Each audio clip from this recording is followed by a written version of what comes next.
Mais avant de rentrer dans le message, je voudrais partager une petite image que j'ai vue pendant la louange. Il y avait Angelo Augusto qui a donné un bisou à son enfant, tandis qu'il était en train de passer. Tu te rappelles, non? C'est toi? Et donc, le Seigneur il m'a mis à cœur cette image comme quoi tu es dans sa maison et il veut te bénir. Il ne t'a pas oublié, il est là, il sait, il connaît tes soucis, tes problèmes. Et comme Hilario, il s'est rapproché de son père et son père, il a lui donné un bisou d'amour. Sache que le Seigneur aujourd'hui, il veut te bénir et tu es dans le bon endroit parce que tu t'es rapproché de lui et il ne t'a pas oublié. Il est un papa d'amour. Et la Bible il nous dit, si nous, êtres humains, on arrive à donner de l'amour à nos enfants, imaginez-vous Dieu qui nous a créés, qui a créé toutes choses, encore mieux que nous, il peut le faire aujourd'hui, il peut bénir nos vies. Donc on passe à la parole de Dieu. Aujourd'hui, c'est un message qui va dans le sens du service. Comme il a dit le pasteur, plusieurs ils sont appelés à se lever pour servir en une église engagée dans plusieurs projets. Et le frère Bunetto, il a un témoignage, parce que moi j'étais à l'hôpital cette semaine pour lui rendre visite. Et vous savez, on était dans une pièce et il y avait le frère Bunetto et à côté il y avait un autre homme. Mais vraiment, on était dans la même chambre, mais en réalité, on vivait des situations différentes. Parce qu'à droite, il y avait le frère Bunetto qui rayonnait de joie face à une difficulté, à un problème vraiment à infarctus. C'est pas quelque chose c'est pas à négliger, mais il était rayonnant de l'amour de Dieu, de la lumière de Jésus-Christ. Et à l'autre côté, on avait un homme que, malheureusement, il était vraiment dans les ténèbres. On a prié pour lui.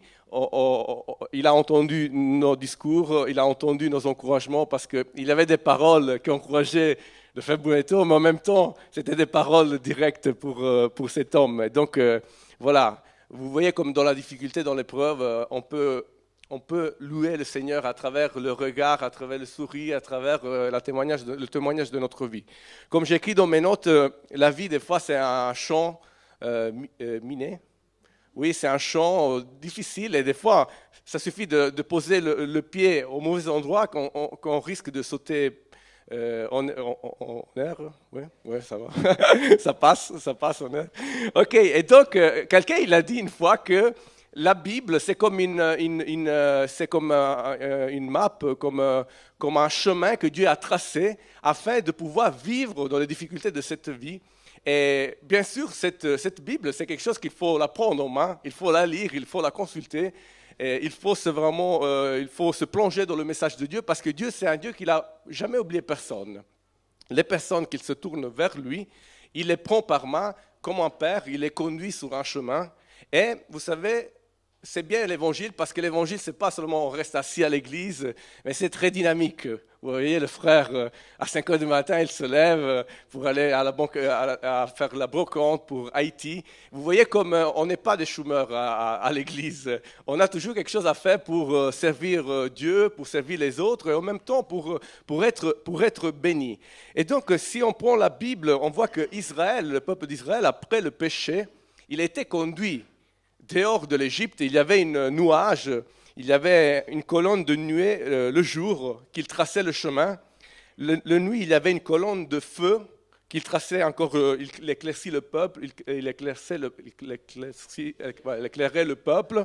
Et donc, il le conduisait dans toute situation. Le jour, quand les choses ils vont bien, Dieu, il est là. Quand tout se passe bien autour de toi, Dieu il est là et il te conduit. Naturellement, il faut être à l'écoute de Dieu. La nuit, quand il y a des problèmes, là aussi, quand il y a des difficultés, il est là. Il veut tracer un chemin et il veut nous conduire dans cette société.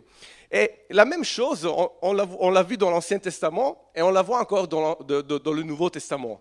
Là-bas encore, on a l'Église, après la mort de Jésus-Christ, là, il est ressuscité et il a laissé aussi une Église en témoignage de lui. Cette église, elle était aussi conduite par le Saint-Esprit.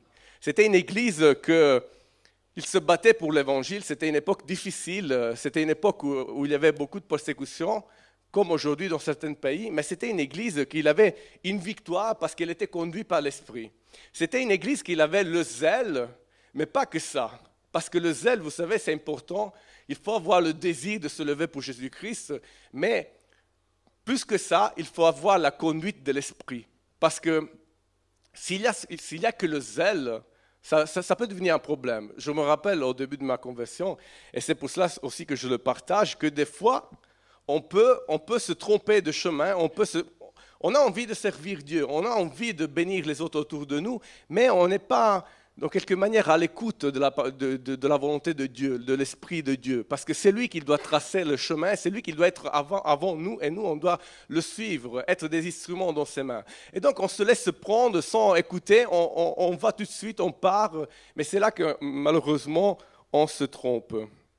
Et donc, aujourd'hui, je voudrais vous parler de 3 hommes, de 3 situations. Tu peux mettre le PowerPoint.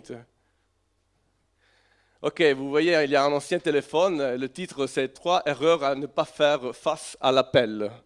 Vous voyez, ce téléphone, ce n'est pas votre belle-mère qui vous appelle, ce n'est pas votre chef d'entreprise, c'est le Seigneur qui nous appelle à nous lever et à le servir selon sa volonté. Et donc, j'ai intitulé ce message « 3 erreurs à ne pas faire face à l'appel de Dieu ». On verra que dans les Actes des Apôtres, il y a 3 hommes qui l'ont servi l'Éternel, ils ont fait des grandes choses, mais ils ont fait des grandes choses pas parce qu'il y avait une stratégie humaine, c'est pas parce qu'il y avait des grands outils, il n'y avait pas Internet à l'époque, il n'y avait pas de l'argent, il n'y avait rien du tout, mais il y avait la conduite de l'Esprit.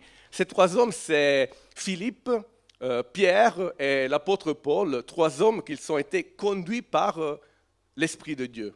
Vous savez, moi j'étais un gendarme en Italie, et le matin dans ma caserne, quand on sortait, on se connectait avec la centrale opérative de la gendarmerie. Et c'était la centrale c'était cet opérateur, qu'il était de l'autre côté de la radio, qui nous conduisait dans le chemin. Il nous disait où il fallait aller.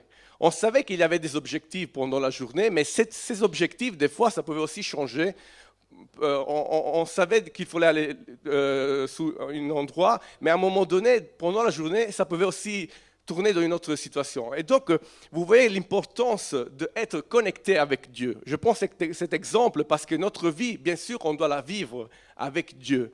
Mais en même temps, il faut se laisser conduire par l'Esprit. Et donc, la question aujourd'hui, elle est très facile. Est-ce que ta vie, est-ce que ton ministère, est-ce que ton service pour l'Église est conduit par le Saint-Esprit? Ça, c'est une question, c'est une belle question. C'est une question qu'il faut bien sûr se poser. C'est une question que tous les jours, il faut se dire, Seigneur, moi je veux être à l'écoute de ta parole. Je veux être à l'écoute de ton esprit parce que je sais que je peux faire beaucoup de choses autour de moi, mais j'ai besoin que tu traces une ligne afin d'être efficace dans ce service. Et donc, on peut voir le premier point. Vous voyez cet homme, aujourd'hui on va parler de... Attention, on va parler de ce qu'on ne doit pas faire devant un appel. Donc le premier point, c'est dans Acte 8, à partir du verset 26. Un ange du Seigneur s'adressa à Philippe en disant, « Lève-toi et va en direction du sud, sous le chemin qui descend de Jérusalem à Gaza, celui qui est désert. » Vous voyez, cet homme, Philippe, c'était un homme que, à un moment donné de sa vie, il était déjà en train de servir le Seigneur, mais à un moment donné, le Seigneur, l'Esprit, à travers l'Esprit, le Seigneur, il lui fait un appel. Vous vous rappelez de ce vieux téléphone qu'on a eu? Il y a un appel clair, direct. C'est un appel pour aller servir le Seigneur ailleurs. Il était un homme que, déjà dans son milieu, il avait fait beaucoup de choses.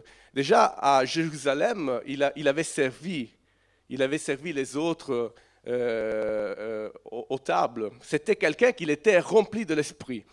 Je fais une petite parenthèse.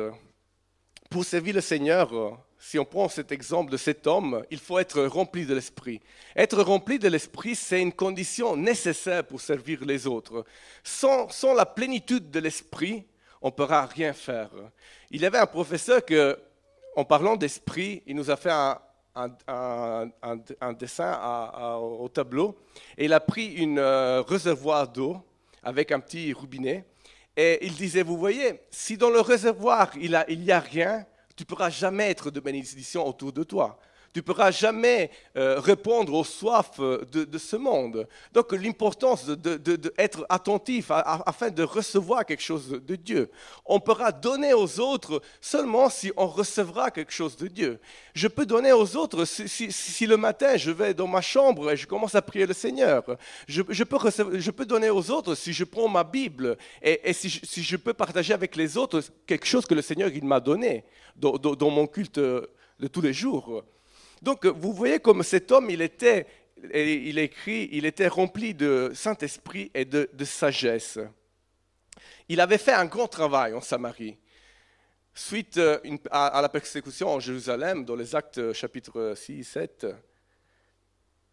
il commence à travailler en Samarie. Il était un évangéliste et on voit que son travail, il donnait des fruits. Son travail, comme on a dit, il était plein de l'Esprit. Et donc, bien sûr qu'il y avait des résultats, il y avait des fruits. Et donc, on le voit en Samarie en train de bénir les autres. Il prêche quoi? Il prêche simplement le message de l'Évangile. Et à travers sa prédication, on a des baptêmes, on a aussi des miracles, parce que le Seigneur, il utilise des instruments pour aussi bénir à travers des miracles, à travers des réponses claires à des situations et des problèmes. Il y a aussi des démons qui sont chassés. Et aujourd'hui, combien de gens, même si je veux choquer personne, mais dans la société, on voit que le diable, il est en train de travailler. Parce que les choses qu'une fois, c'était un péché, quelque chose de pas bon, aujourd'hui, c'est la normalité. Aujourd'hui, tu vas au cinéma, tu vois un Disney et tu vois qu'il y a des petites flèches, des petites choses où on voit des couples homosexuels. Donc, vous voyez comme cette société, il y a des esprits qui ne viennent pas de Dieu, des esprits qui cherchent de détourner nos vies, de détourner nos familles, nos enfants, en faisant croire qu'il y a des choses normales, tout à fait normales. Et donc cet homme il se retrouve devant cet appel. Vous savez, quand on est en train de travailler, on est béni, on voit qu'il y a des fruits, des fois ça arrive aussi que le Seigneur il te dit, ok, maintenant, laisse ton service, je te veux ailleurs. Et comme on a lu dans ce passage, un ange du Seigneur s'adressa à Philippe en disant « Lève-toi ». Et il y a un particulier à la fin de ce verset qui dit « Va vers Jérusalem, entre Jérusalem et Gaza, cette route qu'il est dans le désert ». Vous voyez, quand il y a cette proposition de Dieu envers Philippe, il y a cette particulier du désert.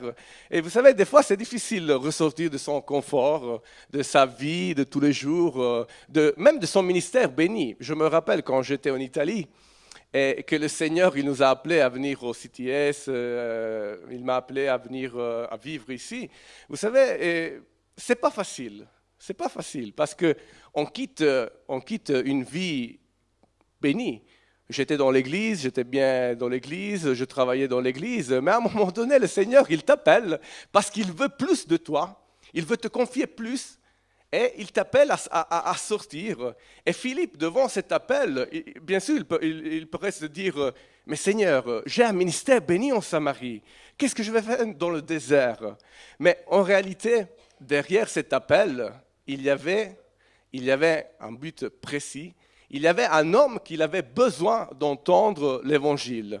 Sache que devant l'appel de Dieu, c'est pour cela que j'ai mis cette main, refuser l'appel, parce que malheureusement, devant l'appel de Dieu, des fois, on peut être saisi de la peur. Seigneur, mais qu'est-ce que je dois aller faire dans le désert? Ce n'est pas ma place, tu vois, je suis béni, je suis une bénédiction pour mon église. Mais c'était là que le Seigneur nous appelait à sortir d'Italie et venir ici en Belgique. Maintenant, on est en formation. Merci Seigneur pour cette semaine de ministère. On a prêché à des personnes qui ne connaissaient pas l'Évangile. On a visité des personnes. Mardi, il y a eu un culte. Mais si je ne serais jamais sorti de d'Italie, je n'aurais jamais vécu cette croissance. Parce que le Seigneur, comme un Père, il veut nous amener à grandir et à vivre des bénédictions. Mais pour cela, il faut être bien sûr obéissant. Et donc on voit que Philippe, il est appelé à se lever. Et qu'est-ce qu'il fait, Philippe? Il se lève et il obéit à l'appel de Dieu. Aujourd'hui, si tu te sens saisi, on a vu des personnes qui se sont levées. Gloire à Dieu pour cela, pour cette attitude. On veut servir les autres. Vendredi, je le disais à la banque alimentaire, j'ai parlé avec beaucoup de personnes et on a dit simplement, on veut vous servir, on veut vous aimer. Et autour de moi, je voyais qu'il y avait des gens qui voient la différence entre une banque alimentaire d'une église qui le fait par amour et une banque alimentaire où il y a des autres situations derrière. Donc vous voyez comme le monde, il voit cet impact, il connaît, il relève si tu as amour. J'ai entendu quelqu'un en parlant de Filippo, il disait, mais il est gentil cet homme. Vous voyez, parce qu'il y a un amour dans le service. Mais tout le monde, nous sommes appelés à faire cela. Ce n'est pas que seulement l'équipe de la banque alimentaire, ce n'est pas que le pasteur ou l'équipe de louange, tout le monde. Et devant cet appel, bien sûr, on peut avoir peur et dire, non Seigneur, je ne suis pas à l'auteur de le faire. Je veux rester chez moi, je suis bien, je n'ai pas envie de parler avec les autres. Mais non, c'est là que le Seigneur il te défie. Elle te dit, j'ai prévu des grandes choses pour toi. Maintenant, quitte ton bien-être, quitte les choses où tu as été engagé jusqu'à aujourd'hui et viens me servir, viens servir les autres. Et on verra bien sûr des fruits. Et donc, Philippe, il avance, et c'est là qu'il a encore une autre indice de la part de Dieu. Tu vois cet homme, il a besoin d'entendre la parole. C'était l'eunuque, il a entendu cette parole. Philippe, il a lui expliqué ce passage qu'il était en train de lire. Et voilà que l'eunuque, cet homme, il accepte le Seigneur, il est baptisé. De cet homme, on ne sait pas qu'est-ce que c'était après. On sait qu'il a été baptisé, mais dans la Bible, il n'y a plus de trace de lui. Quelqu'un, il a dit peut-être il est à la base du christianisme en Éthiopie. Moi, je ne sais pas. Mais je suis certain d'une chose, la graine, il était sémé dans sa vie, et donc je suis sûr et certaine que cette graine, il a porté des fruits. Quand on était en Sicile la semaine passée, Stéphanie elle me disait, mais t'imagines le vent, il prend les graines, il les déplace, et voilà que tu vois des arbres au-dessus des toits des maisons. Mais comment c'est possible? Vous voyez l'esprit, il déplace la graine, on sème, on dit une parole à une personne. Peut-être on ne verra jamais le fruit, mais le Seigneur, il voit. Le Seigneur, il sait. Les personnes qui ont organisé l'évangélisation, où je me suis converti, ils n'ont jamais su que je me suis converti. Ils l'ont su seulement après 5 ans. Mais dans ces 5 ans, le fruit dans ma vie, il est grandi. Cette graine, il a donné des fruits et voilà, maintenant, en train de le servir. Bon, on pourrait dire beaucoup de choses, mais on passe au deuxième point parce qu'on a 30 minutes, 40 maximum. Non, mais 30, ça va, je ne veux pas fatiguer les personnes. OK. Ah, merci. OK, on a une autre. Contester l'appel, deuxième point. Acte 10, 19, 20. Pierre réfléchissa encore à la vision quand l'Esprit lui dit, « Il y a 3 hommes qui te cherchent. Lève-toi, encore, lève-toi.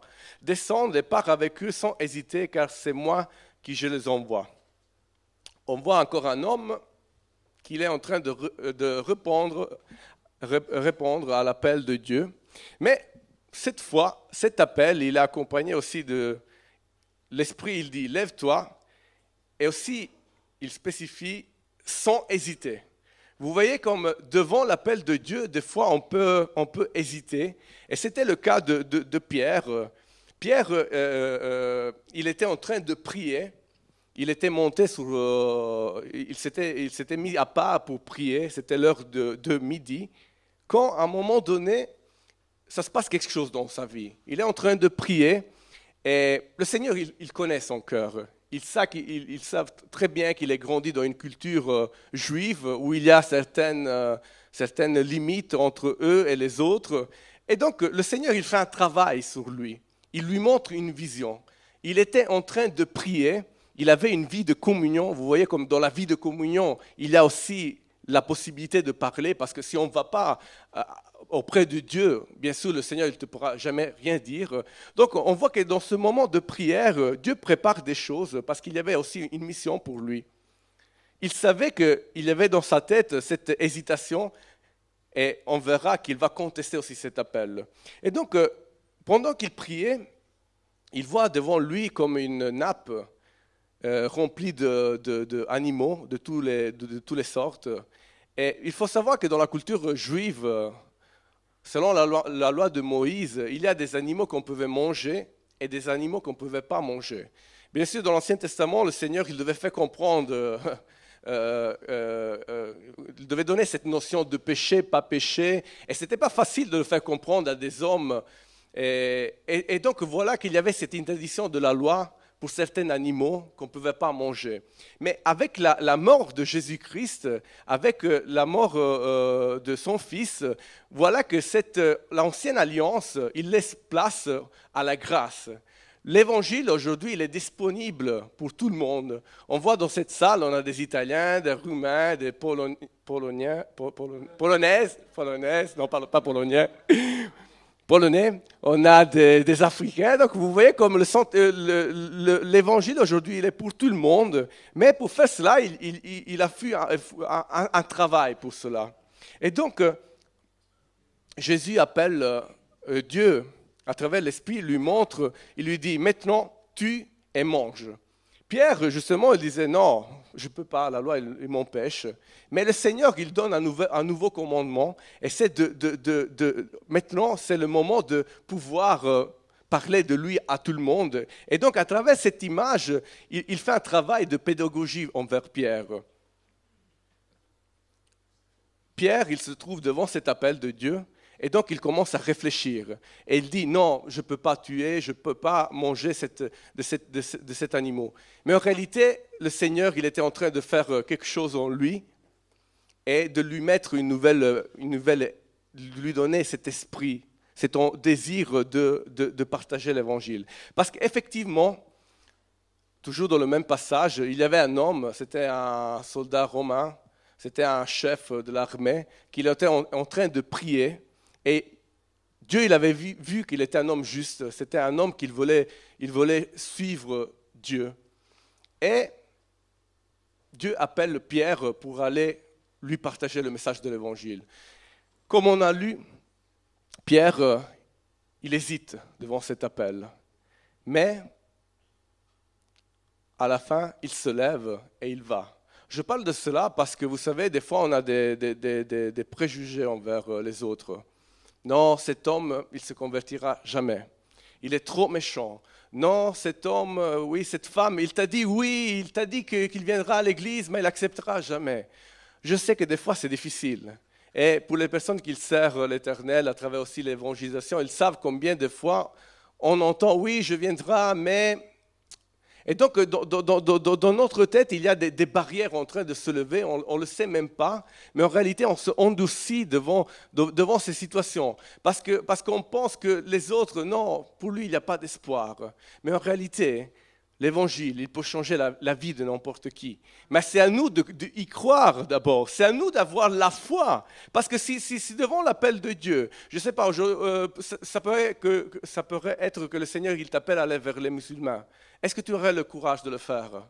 Est-ce que tu serais en train de te dire, non, là, il y a des terroristes, il y a des hommes, des hommes durs. Mais Dieu, il donne un appel à Pierre et lui dit, va dans la maison de Corneille. Et on voit qu'effectivement, il y avait 3 hommes qui sont venus le chercher. Ils sont partis le lendemain, ils sont allés à la maison de Pierre, et voilà de Corneille, et voilà que Pierre arrive simplement en prêchant l'évangile, en disant Jésus, il est né, il est mort, il est ressuscité pour toi et pour ta famille. Et voilà que le Saint-Esprit descend sur la famille. Le Saint-Esprit descend sur tous les gens présents. Cette semaine, on se trouvait à parler avec quelqu'un, elle nous disait non, certaines choses on ne peut pas faire à l'église, on ne peut pas bénir les familles. La maison de l'Éternel, c'est une maison de prière. Oui, bien sûr, c'est une maison de prière. Mais c'est une maison que quand on reçoit les gens, quand on partage l'évangile, ça se passe quelque chose. Vendredi, on avait 30 personnes qui n'ont jamais entendu parler de l'évangile. Et il y a des personnes qui ont fait une petite démarche envers Jésus en priant et en disant « Seigneur, pardonne-moi pour mes péchés ». Donc vous voyez comme il ne faut pas hésiter devant l'appel. Parce que des fois, les situations qu'on voit autour de nous, ça pourrait élever des barrières. en nous empêchant d'aller vers les autres. Mais Pierre, il n'a pas fait ça, il n'est pas tombé dans ce piège. Et voilà qu'il va vers Cornelius et toute la famille, toutes les personnes qui étaient présentes, là, reçoivent le baptême dans l'esprit. Et en plus, le baptême en eau, parce que après un baptême dans l'esprit, qu'est-ce qu'empêchait un baptême dans l'eau? On peut aller avec le troisième point. Ça, c'est un point très, très, très important, parce qu'il faut être sage. Il faut savoir attendre l'appel de Dieu. Parce que, comme on a dit au début, on pourrait être saisi par le zèle, le désir de servir, on veut aimer les autres, mais sachez que Dieu, il a tout intérêt de vous donner un ministère, de vous faire travailler pour lui. Mais pour faire cela, il faut seulement rester à l'écoute de lui. Et donc, on a un troisième personnage, c'est l'apôtre Paul, que dans Acte 16, il dit, pendant la nuit, Paul eut une vision. Un Macédonien lui apparut et lui supplia, passe en Macédonie, secours-nous. Suite à cette vision de Paul, nous avons aussitôt cherché à nous rendre en Macédonie, concluant que le Seigneur nous appela à annoncer la bonne nouvelle. Vous voyez l'apôtre Paul, il se retrouve lui aussi, c'est ce troisième personnage, il se retrouve devant cet appel encore de l'Esprit. L'Esprit l'appelle à se lever et à partir en Macédonie. Il faut dire que ce n'est pas le premier voyage missionnaire de Paul. Paul, c'était quelqu'un qu'il était attentif à la voix de Dieu. Dans Acte 13, dans Acte 13, on peut lire de son premier voyage missionnaire. C'est un voyage qu'il est né dans l'Église. C'est un voyage que pendant la prière, il y a eu une voix de l'Esprit qui disait « Mettez-moi à part Paul et Barnabas ». Et donc il part vers ce premier voyage et les fruits, ils sont là. Il n'y a pas de stratégie, il n'y a pas d'outils, il y a l'Esprit qui conduit toutes choses et on a des conversions. Il y a des Juifs et des Juifs qui croient en Jésus-Christ. Mais tout cela parce qu'il y a eu un écoute attentif à la voix de Dieu. Un écoute, je dirais, active. Parce que des fois, on se peut aussi retrouver dans l'église, mais avoir les oreilles bouchées. On est dans l'église et il faut avoir toujours cette écoute active pour le Seigneur. Et dans cette situation, on le revoit devant son deuxième voyage missionnaire. Il est encore là, il est retourné, il a désir de servir l'Éternel. Et si vous liserez ce passage, vous verrez qu'il cherchait d'aller en Asie. Il voulait partager l'évangile en Asie, mais le Seigneur, il a empêché, dans quelque manière, d'y aller. 2 fois, ils ont essayé de rentrer en Asie, mais 2 fois, l'Esprit, il a empêché ce travail d'évangélisation. Bien sûr, l'apôtre Paul, il pouvait se demander, mais pourquoi ça? Et effectivement, des fois, quand on pense qu'il faut aller dans cette direction, même si les portes ils sont fermées, des fois, il faut le dire, on cherche de les défoncer, on cherche de rentrer avec la force. Mais en réalité, à travers ce passage, on voit que l'Esprit de Dieu avait une autre tâche, une autre mission pour l'apôtre Paul. Cet apôtre, il devait rentrer en Macédonie. L'évangile, il devait rentrer en Europe. Aujourd'hui, si l'évangile est arrivé en Europe, c'est aussi grâce à l'apôtre Paul qu'il a su attendre l'appel de Dieu. Il pouvait partir en Asie, il pouvait partir dans des autres directions, mais il a attendu. Il a attendu et il a eu cette envie, cette écoute active. Est-ce que dans ta vie, tu t'es jamais demandé, Seigneur, qu'est-ce que tu veux de moi? Je t'ai accepté comme sauveur. Tu me bénis tous les jours, mais qu'est-ce que je peux faire pour toi?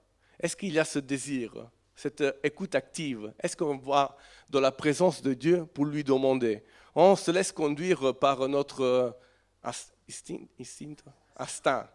On se laisse conduire des choses, parce qu'aujourd'hui on pourrait servir dans plusieurs situations, dans plusieurs domaines, mais à travers ce passage, on voit que l'apôtre Paul, il a su attendre.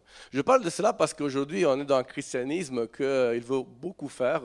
Et effectivement, c'est facile. Je vois des gens qui se convertissent et ils ouvrent une chaîne YouTube et commencent à prêcher l'évangile. Mais des fois, il faut voir aussi qu'est-ce que tu prêches. Parce que On pense qu'on pourrait faire du bien, mais en réalité, on est en train de prêcher des hérésies. On ne sait même pas qu'est-ce qu'on est en train de dire. Mais la question aussi que je me pose, ok, tu prêches l'évangile, mais après, il y a une suite. Il y a une organisation qui peut accueillir des gens pour pouvoir les aider, accompagner, faire du discipulat. Il y a des personnes, parce qu'on peut prêcher à tout le monde il peut le faire. Mais qu'est-ce qu'il y a derrière? C'est pour ta gloire, pour te mettre en avant, ou c'est pour la gloire du Seigneur? Et donc, l'importance de savoir attendre, savoir être attentif à la voix de Dieu. L'apôtre Paul, il l'a fait, et effectivement, il est arrivé en Macédonie, il y avait des gens, il y avait Lydie. Dans sa maison, ils ont ouvert une église. Après, ils sont rentrés en prison. Et là, en prison, on a une conversion encore d'une autre famille. Vous voyez comme l'Esprit l'a conduit des choses. Ce n'a pas été facile, parce qu'ils sont passés par des épreuves. C'était un ministère d'évangélisation très dur, beaucoup de problèmes, mais les fruits, ils ont été là. Et aujourd'hui, on est aussi le fruit de cette évangélisation. On est le fruit de cette savoir attendre la volonté de Dieu. Donc, j'espère d'être dans le temps.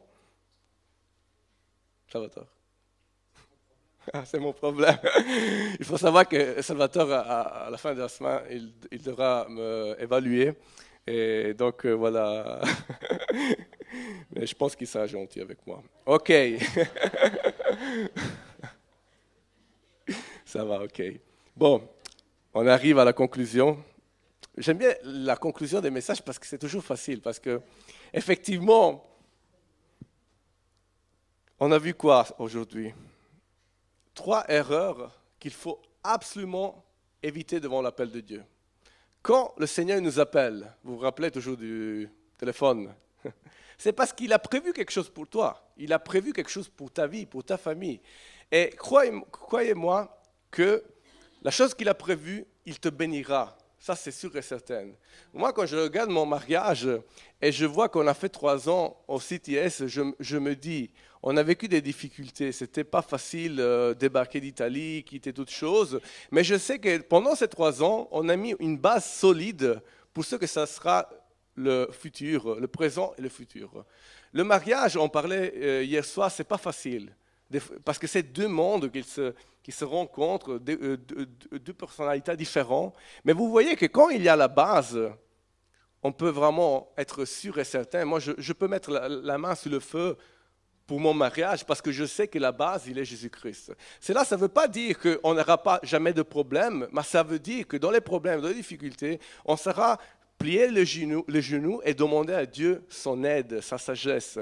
Je dis cela parce que en refusant l'appel, tu pourrais refuser beaucoup de choses, beaucoup de bénédictions. Si je serais resté en Italie, je n'aurais jamais épousé Stéphanie. Et quelle bénédiction! Elle cuisine bien. Ok. Donc vous voyez comme il y a besoin de répondre à cet appel. On pourrait même, comme on a dit dans le 2e point, contester l'appel de Dieu. De toute façon, le Seigneur, il bénira quand même. Mais refuser l'appel de Dieu, ça signifie aussi élever des barrières. Et des fois, malheureusement, on prie pour voir des réveils des personnes. Mais comme j'ai dit dans notre prédication, est-ce qu'on va vers les personnes? On se dit, non, pour celui-là, il n'y a pas d'espoir. Et est-ce que pour toi, il y avait de l'espoir à ton époque? Quand le Seigneur, il t'a sauvé. Est-ce qu'il y avait de l'espoir pour ta famille? Selon les gens, non. Mais selon le Seigneur, oui, il y a de l'espoir pour ta vie. Elle peut te relever. Et il faut bénir les autres. Ok, 3e point, et c'est la fin. Il ne faut pas précipiter, bien sûr, l'appel de Dieu. Vous voyez, moi, j'aime bien être vrai, authentique, mais il faut savoir être à l'écoute de la volonté de Dieu. Il faut savoir avoir une vie de communion avec Dieu. Et cette vie de communion commence du moment où tu acceptes Jésus-Christ, mais il ne faut pas la vivre seulement dans l'église, parce que c'est bien prier dans l'église, c'est bien de chanter, mais le chrétien, il est chrétien du lundi jusqu'au dimanche, et du lundi jusqu'au dimanche. Donc, tous les jours, tous les moments de notre vie, on doit avoir une vie de communion avec Dieu. Vous savez, moi, dans mon travail, j'étais gendarme H24. Donc, dans tous les moments de ma vie, je savais que toutes les choses que je faisais, j'étais toujours un gendarme. Et je devais répondre de ce titre. Donc, on est chrétien toute la semaine. Et on est chrétien même quand on est à la maison. C'est pour cela qu'il faut rechercher cette communion avec Dieu. Parce que c'est avec cette communion que Dieu pourra bénir ta vie, te appeler à faire certaines choses et aller bénir les autres. On peut fermer les yeux.